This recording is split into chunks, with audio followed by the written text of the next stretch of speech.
All right, so we should, while we have folks' attention, we should give a little intro because we do have probably a bunch of new people who've previously not been on listening to us talk about all things fitness. So, folks who are familiar with me joining might not be familiar with Preethi, but basically, we have independently followed very similar paths to the same conclusions around food consumption, training, diet, meat heavy diet, and a diet devoid almost of seed oils being common vegetable oils that are found in, a lot of modern food, unfortunately, these days. And so, once you become more familiar with how the food industry makes money and the types of foods that you want to be eating in a clean diet, you'd realize that there's not just, opportunities for misalignment, opportunities for mistakes everywhere. There's actually a lot of scams everywhere. Yeah, And so that's going to be the topic for today, which is food scams yeah, and how to not fall for them. yeah. Because I know I fell for many, many scams in the early days of my fitness journey and health journey. Let's talk about And them. yeah, and I continue to see a lot of people still fall for it. And it's not their fault because it's just human psychology that is being played on. And so you have to almost get really good at psychology to not fall for this. And I'll share a personal example for myself, and maybe a forecast that you guys can keep your eye on and let me know if you think I'm right. So one thing that I do to try to understand how well scams might work is to see if I'm at least initially pulled towards some sort of feeling. I noticed this. How do I feel about this food? Yeah, well, and I say this seriously because I noticed, I was in the Google micro kitchen maybe 5 years ago, and they had donuts lying out from Whole Foods in the micro kitchen. And the first thought that went to my head is, oh, it's from Whole Foods. And then the second thought that came into my mind about 2 seconds after that was, it's still a donut. And it's not like I don't know what the ingredients are. Just because it's from Whole Foods doesn't mean that this is something that's acceptable that I can put in my body. And from there, I leaped to the conclusion that many other people probably feel the same way when they're purchasing dessert and junk food from Whole Foods. Yeah. And that the Whole Foods business would actually evolve over the years to primarily make profits off of serving people junk food under the guise of it being healthy. Because if you look at how a lot of food corporations make money, they figure out how to take a product that they know everybody wants, like milkshakes, and brand them as something else, like a Frappuccino. So a lot of food scam psychology depends on the marketers preying on, augmenting, manipulating some sort of feeling that they're trying to get you to develop about a brand whose products they're trying to make sure that you don't heavily scrutinize, because if you closely scrutinize them, you will find out that they are in fact not that good for you. Yeah, for sure. And I've visited so many friends or cousins or aunts or uncles, and I open their fridge, and when you look at the labels, they look healthy because typically what these food companies will do is it's all in the labeling, right? So this is why labels are so they're almost perfected. The amount of engineering that goes into labeling is insane, whether that's food or whether that's wine or anything, right? And should we get into specifics on that? Yeah, for specifically with food, the big thing, for example, one of the big things is colors. For example, the color green and orange, for some reason, feel very natural because you think of green, you think of nature.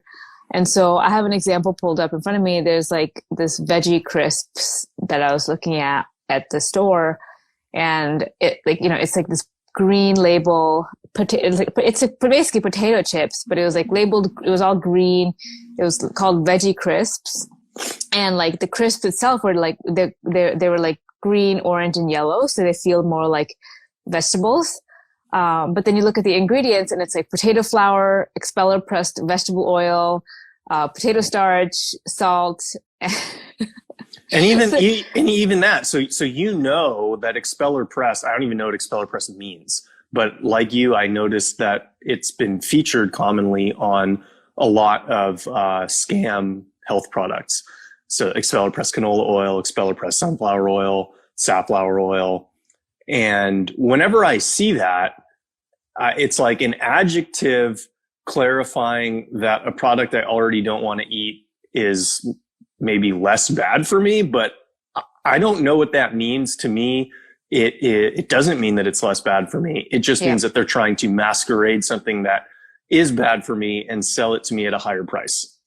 Yeah, exactly. And so colors is something huge that these few companies will use. Another thing is wording, obviously. So for example, if you look at like the Tropicana orange juice stuff, they'll always label it with like how much vitamin C it has. And it's like 3 times your daily requirement. And it almost feels like, oh my God, like if I eat this, I'm eating like basically 10 oranges. This is so healthy. And then you look at the ingredient and it's like a lot of the vitamin C is just coming from like ascorbic acid and zinc oxide. It's not like, it's often just like supplemented vitamin C. And so you might as well just pop like a 10-calorie supplement of vitamin C rather than consuming like a 200-calorie orange juice drink that has like a ton of sugar. Yeah. So it's like the false labeling is huge. The other thing I've noticed is like imagery. So like I've noticed especially this stuff on things like, one example I distinctly remember is I was at Starbucks, and you know how Starbucks sells those like naked juices? Yeah. You've seen those, right? Yeah. I used to buy them. I used to have them like all the time. Yeah, and on the surface they look so good and so healthy because they're so colorful. Like all the bottles are like super colorful, so they look like, you know, it's like walking down the fruit aisle at the grocery store, it feels like. And then you look at the ingredients and you're like, what the fuck? How does this tiny thing have like 400 calories? It has 40 grams of sugar. Yeah. And then like, even like, for example, the green ones that often feel like they could be healthier because they're more vegetables. You turn it around and you realize like a lot of the times they just use green apple juice. Yeah, for sure. So like all of this, like, it's just like everywhere you look, you see this. And I never really paid attention to it until I started to get down my fitness journey. And even when I started to go down my fitness journey, you know, like once I started to catch on to this, there's like, you have to go even more down the rabbit hole and realize like even the ones that like might be low calorie, for example, or low fat, like labeled that way, they're often just scams as well, because you look at the ingredients and even though they're low fat and low calorie, the ingredients are incredibly artificial. Yeah. So it's like there's no winning with a lot of these packaged foods. Right. And so, you know, I think a lot of the examples that we've highlighted probably wouldn't surprise many people, but there are definitely even more sophisticated scams to be mindful of. And the more sophisticated scams to be mindful of are actually a hybrid of what Preethi and I are talking about, and you know, the labeling that we actually do want. So the most sophisticated scams that I've seen are featured by Kroger in their Simple Truth brand. So they sell an organic brand. And organic in and of itself, you know, we don't really know how organic our organic food is. My assumption when I buy organic food is it's probably maybe more organic than not, but it's still going to have some influence of genetically modified products, and whatever, it's okay. Like if it's 60% organic and it only has 40% of the pesticides or something like that, or 40% of the GMOs, it's like, okay, fine, I'll pay a little bit more for that. But what Simple Truth does, the Kroger house brand, is they have a line of products. Say they have 100 products, right? And of those 100 products, maybe 5 of them are organic. And so they will have in big green lettering, Simple Truth Organic. And organic is going to be like a big word on there. And then the other products they have, the other 95% of their products are going to have the same looking brand with the same looking label. It's just not going to have the word organic on it. It's going to have Simple Truth, same green backing. But because the most common visual image that you have of the brand is Simple Truth Organic, that's effectively their loss leader product. So they're charging you more money for the 95% of their products that are not organic and don't meet those standards, because they have put that image in your mind with the large organic print that, that this is an organic brand. And so the more they can convince you that their entire brand line, food line, is organic, but only spend the money to make 5% of that line organic, the more they win. Yep. That's a huge one. So like, it's like, I noticed this with like, for example, some brands of like dairy as well. There'll be some that are no sugar, like just plain whatever. And then there'll be some yogurts that are just like the same brand, but then you turn it around, it has like 30 grams of sugar. And like, who the hell would guess that like a small thing of yogurt would have that much sugar? Because you think it's like a healthy brand yogurt. And you find out like, actually, no, this is not healthy at all because they add a bunch of sugar to it. The other thing I've noticed is so the other way that I've also been scammed is like if you go to Trader Joe's, for example, a lot of it is there's some good food at Trader Joe's, right? Like you can find some good food, but you can also find some like really shit food. Like I used to buy those soups that come in like the carton thing, and I recently realized that they have vegetable oil in them. And I was like, oh, wow, I had like no idea. Yeah. And so like, you think like Trader Joe's, like all natural, like, I mean, like, to be honest, like no one would ever second guess Trader Joe's. Like most people would not. They think like every single thing in Trader Joe's must be healthy. And then you realize like actually Trader Joe's has a lot of crap. And so like there's only two ways around this in my opinion. One is like eat whole foods. And two is like you have to get really, really, really good at like reading labels and not being like tricked by all the psychology. Yeah. So, one thing that I do in my regular life that a lot of people don't is I try to understand things for what they are exactly. This has actually helped me simplify complexity around me as far as, work, commercial relationships, politics. And really, when somebody makes a statement, what I really try to do is extract all of the noise from the statement, look at exactly what is being communicated, and try to take out all of the colors, all of the non-necessary adjectives, and say, okay, what is being said right here? Oftentimes, what will happen is you come to a conclusion that's about 180 degrees different from what most people come to around, various legislation, around various products, around anything that somebody is trying to get you to want or accept. If you simply practice, subtracting all of this flair manipulative advertising that doesn't actually mean anything and it is not a commercial claim, you will see the world more clearly because, a lot of modern scams just are predicated on you kind of being distracted by this colorful language and not actually reading what's on the inside. Yeah. And I guess like the other thing that I wanted to dive into is like I wonder like what the solution to this is, right? It's like, do you think this is ever going to stop? Or do you think that like it's about like, do you think we'll ever walk into a supermarket store and not live in a world where like 99% of it is basically crap? Yeah, I do. But it's going to be temporary and short-lived. And so here's what's going to end up happening is the more people who get cued into this will follow people like us. And most people will not want to actually take the time to learn and sift through these ingredients themselves. So what's going to end up happening is people will just end up purchasing what we purchase through a shared list. And so that's still going to be subject to other sorts of fraud. Like, we could see the label and the label could check out, but the actual substance inside the thing might not actually align with the label. So that won't solve for that fraud, even though a middleman like us, we could actually still test these products, especially if we're distributing to a larger base so that we are comfortable with the ingredients. Now, the challenge for that is, if we have 1,000 people buying from us, great. They trust us. They know that the products that we put our stamp on are good. Cool. When we get to 10,000 people, they're still going to trust us. Now, and if we get to 10,000 people who are buying from our grocery list, then we're going to start getting approached by all these like larger brands who are going to try to get their shitty products into our grocery list. And if you just take a sample of, a bunch of different influencers, the ones who accept the money are going to end up growing even larger because they're going to have more ad dollars thrown behind their accounts. And so by the time, a lot of influencers become mainstream, they'll have probably sold out by then.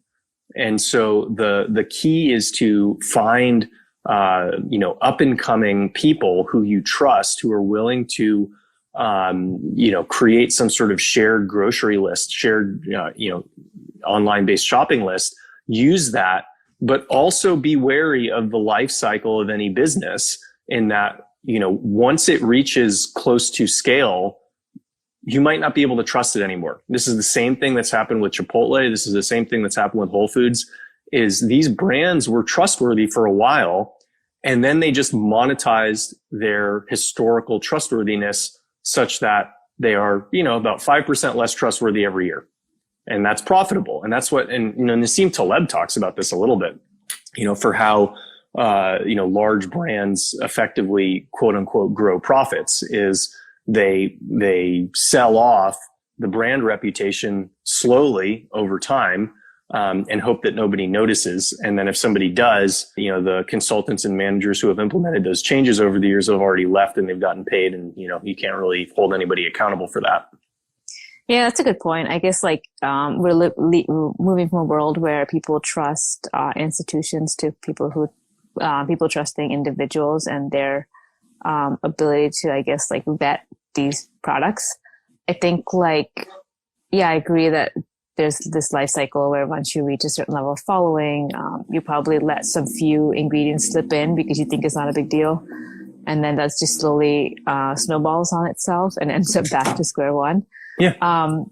But I do think that I know this is going to sound outrageous, but as you were talking, I started to think about what can we do to create more transparency in this whole thing? And for some reason, there's something about crypto that I think could be like blockchain. Yeah. There's something there, I think, that could be interesting where you, there's some kind of mechanism to validate a lot of the ingredients that are actually going into this, and also some kind of mechanism to validate whether that ingredient is a good or bad one, right? Generally.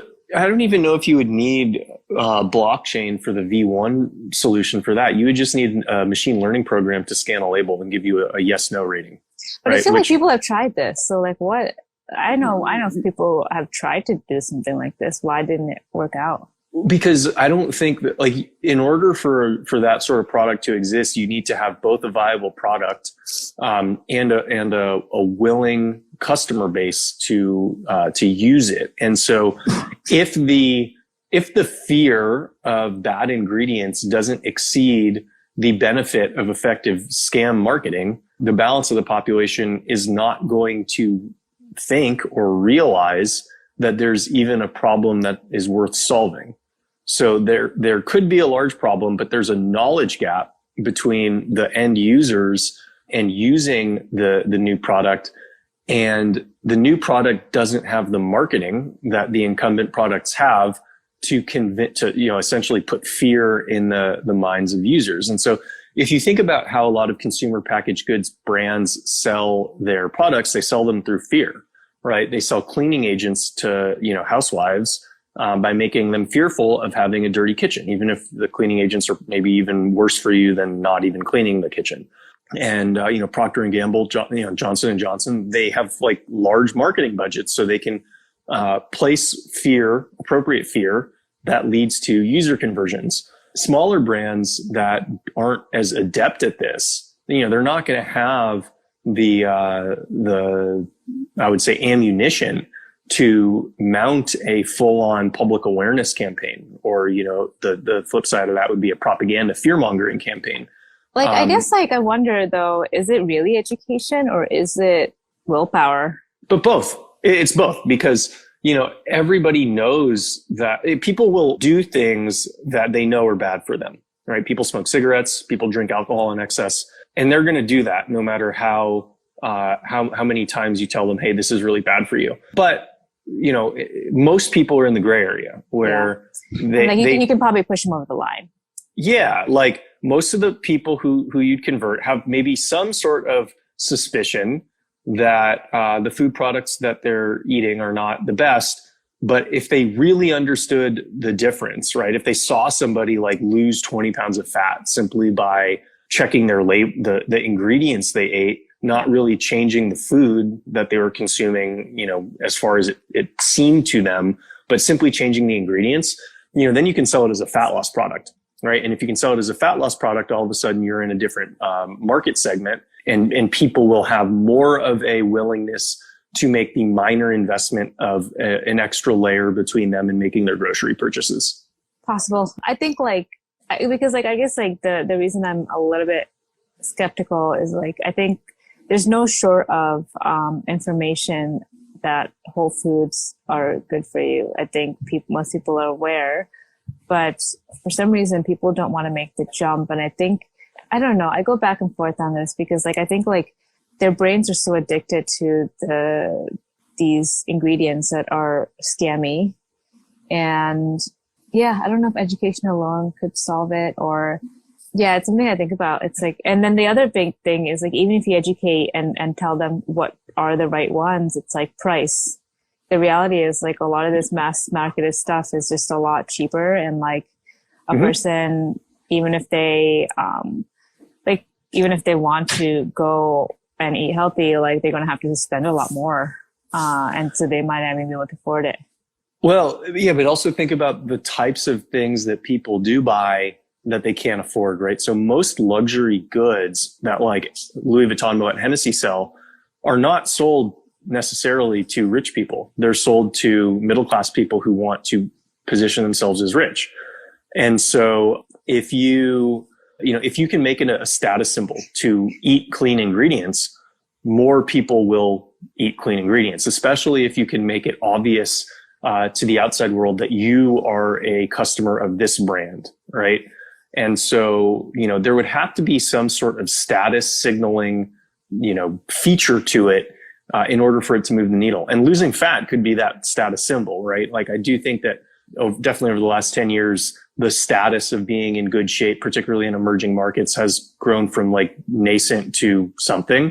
And as that continues to grow, as you see more entrepreneurs who have full control of their schedules, who are able to work out, an hour or 2 hours a day, more people are going to want to project the image to the world that's them.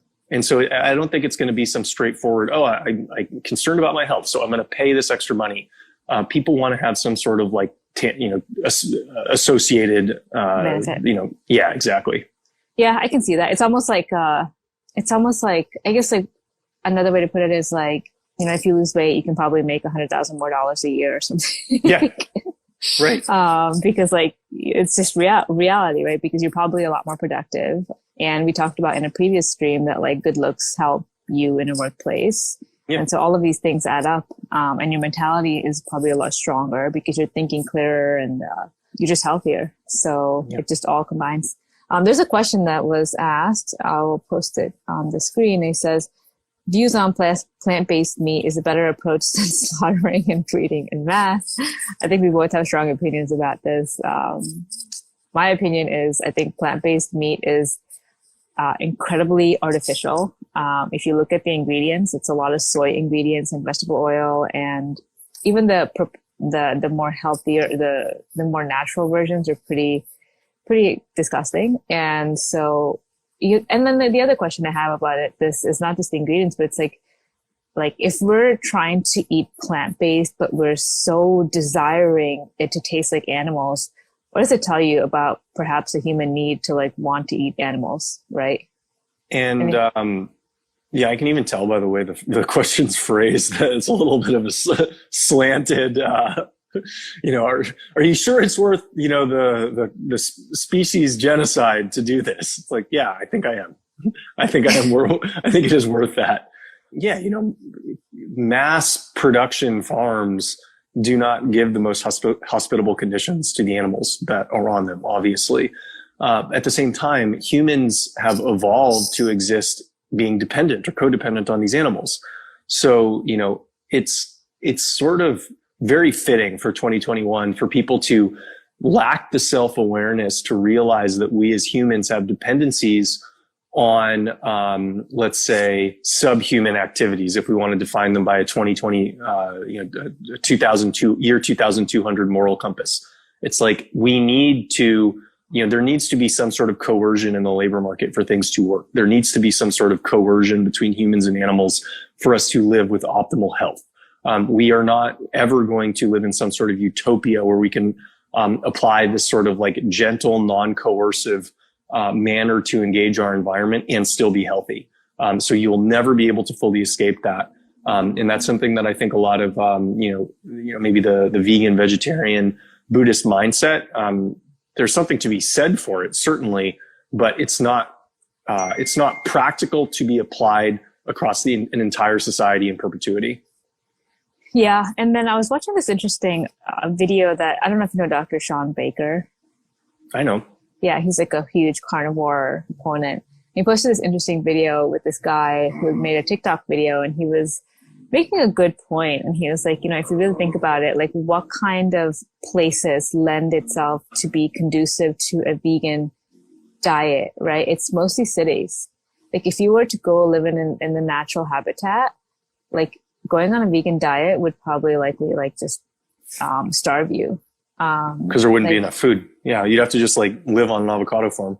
Yeah, exactly. And so like it's just a lot more practical to eat a meat diet, because you just get so many more macronutrients from a piece of meat than you would ever get from trying to eat like 100,000 varieties of vegetables. You can do it. It's just a lot more inefficient. And so then like you have to think about like, okay, if that is the case, then like, is that like the fact that like going on a vegan diet requires a very artificial setting, should probably give you a hint as to whether going on a vegan diet is actually natural and normal for humans, or whether that's something that's manufactured because we're able to live in cities and produce all this stuff. Yeah. And, it's important to take into consideration the economics behind a lot of the scams that do exist. So, basically all of the supermarket scams involve selling you a cheaper to produce product for a higher price. And when you think about the development of these scams, in the beginning, if there is a large sweeping opportunity to sell a product with cheaper cost inputs for the same price, those companies will get venture capital funding. And so you can think about this for like software as a service. Software as a service is cheaper than its predecessor and can charge a comparable or maybe even slightly lower price. But because it's so much cheaper to create, the profit opportunities exist in creating these sorts of services, and they can get venture capital funding. The same is true for vegetarian or vegan type products, is because if they don't have the animal protein cost inputs, that opens up a ton of extra money that they have for marketing that they can use to fund studies, pay off scientists, or at the very least, hire, high-end Madison Avenue PR firms to make you think one thing about a product that's actually the other. And so if you pay attention to the profit margins around various food products, you can back into where the likely scams will be. Okay. I agree. I was reading the question that came up.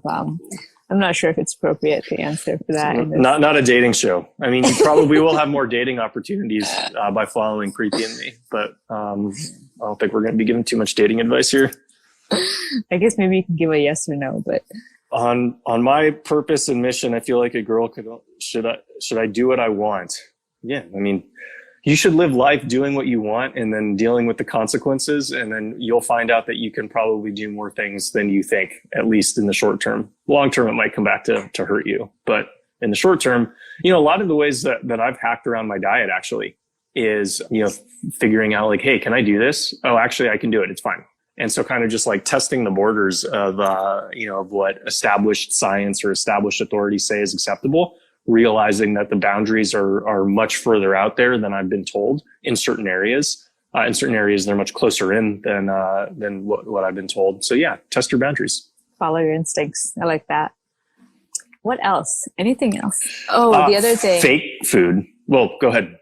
The other thing I've actually noticed related to labels is like water, filtered water. I've been going on down that whole like water rabbit hole lately, and like and what was that about? And I don't know anything about this water rabbit hole. I'm excited to learn. well, you're in Austin, right? Yeah. I've actually heard Austin has some of like the worst tap water.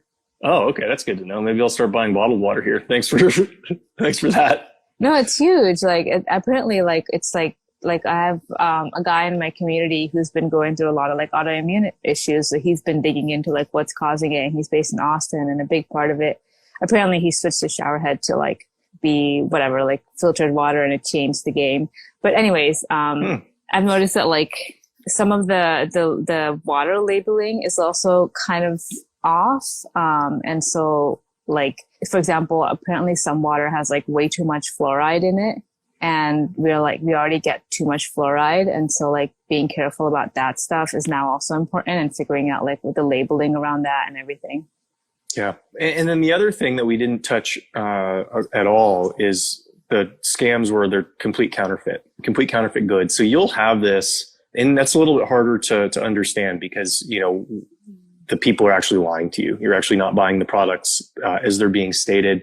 One of the more obvious ones, or not obvious, but say eye-opening scams came out a few years ago in, I think, Australia, where butchers had been sticking together corners of meat cuts that were less expensive, and then using meat glue to stick them together and make them look exactly like a fillet so they could sell it for a higher price, which is the same theme that you'll see everywhere in these food fraud games.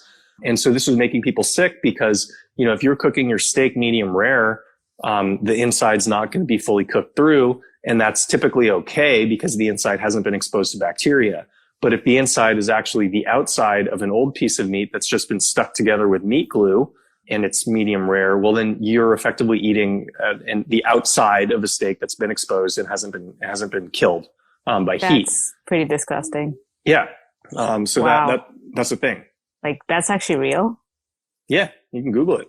You know, and we've gotten on previously around fake honey, fake olive oil. So a lot of the products, especially products that come from that are blends, yep. You know, if you can go for a single source product, those have a better chance of being real than a blended product because the blended stuff, well, it's not legal. People commit crimes, and you can be the victims of crimes. So people can, you know, if you're going for a blend, usually the way you create a blend product is the same way like TJ Maxx or Marshalls put stuff on their shelves.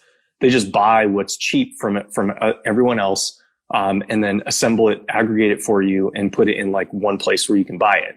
But when you're constantly bottom barrel shopping, when you're producing, when you're putting everything together from cheaper sources, like there's a good chance that there's going to be contaminants in your cheaper sources. And so, you know, whether you're talking about olive oil blends, honeys that don't have a known origin, there's a very good chance those are going to be fake if you're buying them in the US. Yeah, for sure. Someone asked, are you familiar with heavy metals in protein powder? I haven't researched that as much. I know that protein powders can come with a lot of junk in them. I actually stopped. I used to be huge on this protein brand called Select Protein by PE Science. I stopped using it about 6 months ago just because I was trying to figure out the root of like some like skin issues that were starting to happen. And I just feel a lot better without it. The only protein powder that I take now is this like goat milk powder. And it's literally just pure goat whey, and there's like no other ingredients. So yeah, like there's definitely some really crappy stuff in a lot of protein powders. And that's why like you'll notice that if you have more than like one scoop, for example, you won't feel well. At least I don't. Yeah. You said something that I was going to elaborate on. I totally lost my train of thought. About meat. I was at Whole Foods and I thought it was interesting. I would have expected Whole Foods to have a lot more grass-fed stuff.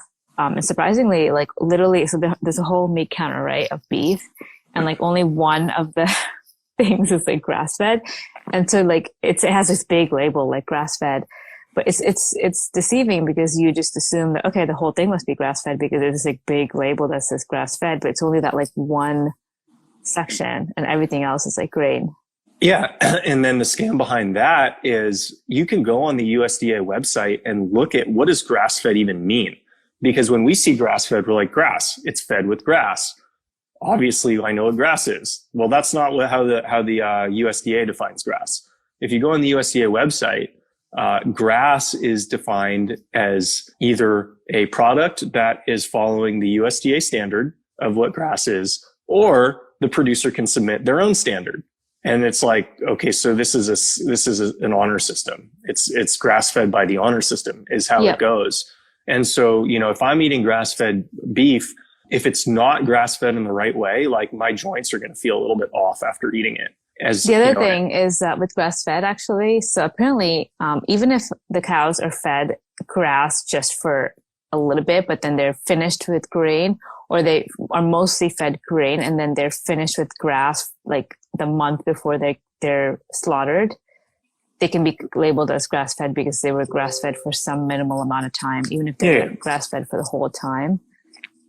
So then like you have to look for now, apparently I have to look for labels that are like, you'll see, they'll either say like 100% grass fed. Yeah. Or it'll say like grass fed and grass finished. Yeah. So then that's how you know that it was actually grass fed the whole life.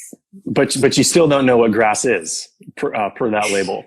There are scams everywhere. And I think the more you can become in tune with your own body to A/B test the things that you're putting in it, ultimately, these things are only a problem if they impact you negatively. And if you're very in tune with how your body responds to the food that you're eating, that can, in and of itself, be a test that you're applying to the products that you're buying. And, even if you can't find a lab to say, hey, this is not what it says it is, or, if you don't want to read a study to say this is bad for you, if your body simply responds adversely to a food that you're buying, you probably shouldn't be eating that. Yeah, that's probably a really good way to test. But sometimes like that you can have maybe a delayed reaction. Like maybe you build up a lot of these toxins and it adds up over a year or 2 years or decades. For sure. Yeah. It's like so it's a little bit of both. Yeah, there's no single stop solution to this, but there are, it's like if you are getting these signals, then you do know that you should respond to them. If you're not, you still might benefit from responding to something and doing some homework. I guess like one note that we can close on is like, where do you shop to get like the most bang for your buck and or is there not such a thing and you're just kind of very diligent about each and every ingredient you buy? So in Austin, I've been going to this place called the Wheatsville Market. They're okay. It's sort of like a smaller Whole Foods. So they still have some of the same scans that Whole Foods has inside, but I think they're a little bit younger. And so the percentage of scams that exist in the store is going to be less than Whole Foods, but they still have them. Natural Grocers is a good spot. So, and so I'll go to like an Albertsons or Kroger and buy, I will still buy the Simple Truth brand, even though I know some of the scams that they use to market their products. So, the way that I get around the grass-fed, grass-finished thing is I try to buy organic beef, even though that can be a scam too and like not true. But, I think I'm trying to play 80-20 with everything that I'm doing is, if I can eliminate 80% of the scams that are coming into my body, I'm happy. My body's going to have to you're not going to be able to fully insulate yourself from all of this stuff and live a modern life.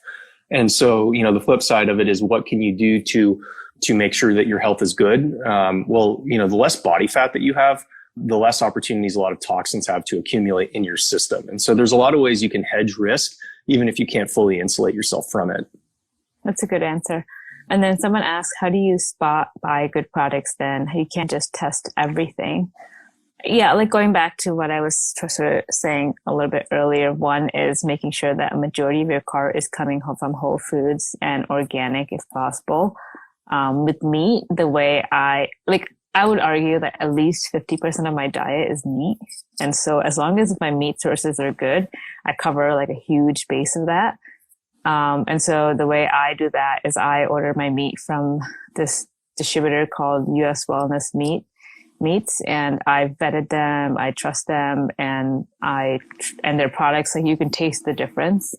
And so I get my meat shipped from them every week. And so that covers, again, like I said, basically 50% of my diet is meat, and I know that's clean.